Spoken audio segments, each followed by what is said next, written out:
परिधान क्षेत्र के लिए पीएलआई योजना की शुरुआत। पीयूष गोयल ने शनिवार को कहा कि सरकार परिधान क्षेत्र के लिए पीएलआई योजना शुरू करने पर विचार कर रही है। उन्होंने कहा कि इस पर कपड़ा मंत्रालय, डीपीआईआईटी और नीति आयोग के बीच बातचीत चल रही है।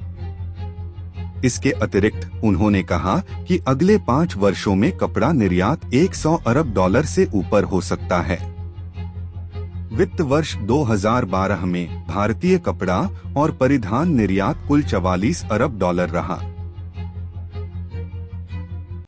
अडानी एल&टी ने बीएसईएस स्मार्ट मीटर टेंडर में दिलचस्पी दिखाई।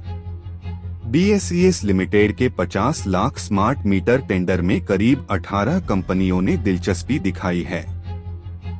ईओएल चरण के दौरान एचपीएल, अदानी ट्रांसमिशन और एल&टी सहित कंपनियों ने अपनी रुचि व्यक्त की है। स्मार्ट मीटर एक ऐसा उपकरण है जो विद्युत ऊर्जा की खपत, वोल्टेज स्तर, पावर फैक्टर आदि जैसी सूचनाओं को रिकॉर्ड करता है। इससे ऊर्जा की चोरी कम होती है, बिलिंग और बिल संग्रह में सुधार होता है। जेट एयरवेज ने पूर्व क्रू सदस्यों को फिर से शामिल होने के लिए आमंत्रित किया। जेट एयरवेज ने पूर्व केबिन क्रू सदस्यों को कंपनी में शामिल होने का निमंत्रण दिया है।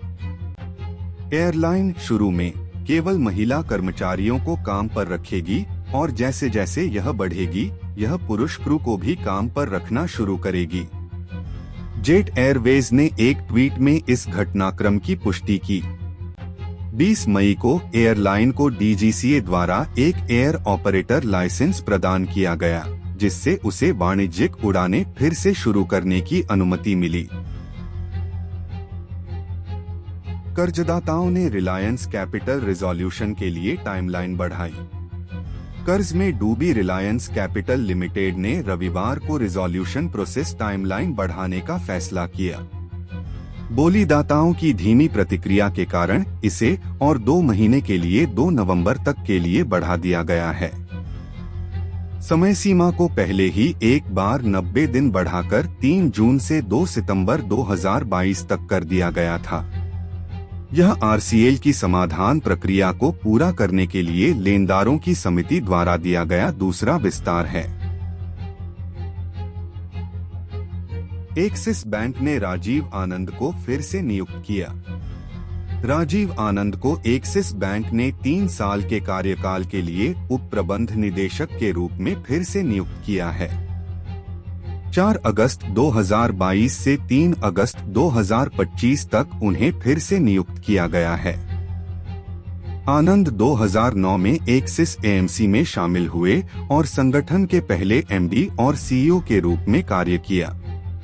बाद में 2013 में उन्हें एक्सिस बैंक का अध्यक्ष खुदरा बैंकिंग नियुक्त किया गया और 2016 में वे बैंक के बोर्ड में शामिल हो गए। ओएनजीसी को अंततः एचपीएल पर निदेशक मिला। ओएनजीसी को आखिरकार हिंदुस्तान पेट्रोलियम कॉरपोरेशन लिमिटेड के बोर्ड में एक निदेशक की नियुक्ति मिल गई है। पेट्रोलियम और प्राकृतिक गैस मंत्रालय ने 22 जून को पंकज कुमार को एचपीसीएल के बोर्ड में निदेशक के रूप में नियुक्त किया। 5 महीने से अधिक समय से ओएनजीसी का एचपीसीएल के बोर्ड में कोई प्रतिनिधि नहीं था। टाइम्स जनवरी 2018 से ओएनजीसी की एचपीसीएल में 51.11% हिस्सेदारी है। एफपीआई ने जून में भारतीय इक्विटी से 46,000 करोड़ रुपए निकाले। विदेशी निवेशकों ने इस महीने अब तक करीब 46,000 करोड़ रुपए निकाले हैं। विदेशी पोर्टफोलियो निवेशकों एफपीआई द्वारा इक्विटी से शुद्ध बहिर्वाह 2022 में अब तक 2.13 लाख करोड़ रुपए तक पहुंच गया है। विश्लेषकों के मुताबिक अगर डॉलर और बॉन्ड यील्ड में बढ़ोतरी का मौजूदा रुझान जारी रहता है तो एफपीआई के और अधिक बिकने की संभावना है। आंकड़ों के अनुसार 24 तारीख तक विदेशी निवेशकों ने जून में शेयरों से 45,841 करोड़ रुपए की शुद्ध निकासी की। कंट्रोल प्रिंट लिमिटेड ने डिविडेंड के लिए रिकॉर्ड तिथि निर्धारित की है।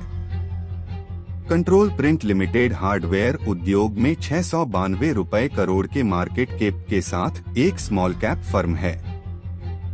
वित्त वर्ष 2012 के लिए फर्म ने 10 के अंकित मूल्य पर 100% प्रति शेयर का इक्विटी लाभांश घोषित किया है। यह 423 रुपए 15 पैसे के मौजूदा शेयर मूल्य पर 2.36% की लाभांश उपज प्रदान करता है। कंपनी ने मंगलवार 12 जुलाई 2022 को रिकॉर्ड तिथि के रूप में निर्धारित किया है। 4.10 करोड़ ब्याज भुगतान पर फ्यूचर एंटरप्राइजेज डिफॉल्ट। कर्ज में डूबे फ्यूचर एंटरप्राइजेज FEL ने अपने गैर परिवर्तनीय डिबेंचर पर 4.10 करोड़ रुपए के ब्याज भुगतान से चूक गए हैं। भुगतान की नियत तारीख 24 जून 2022 थी। FEL ने एक नियामक फाइलिंग में कहा।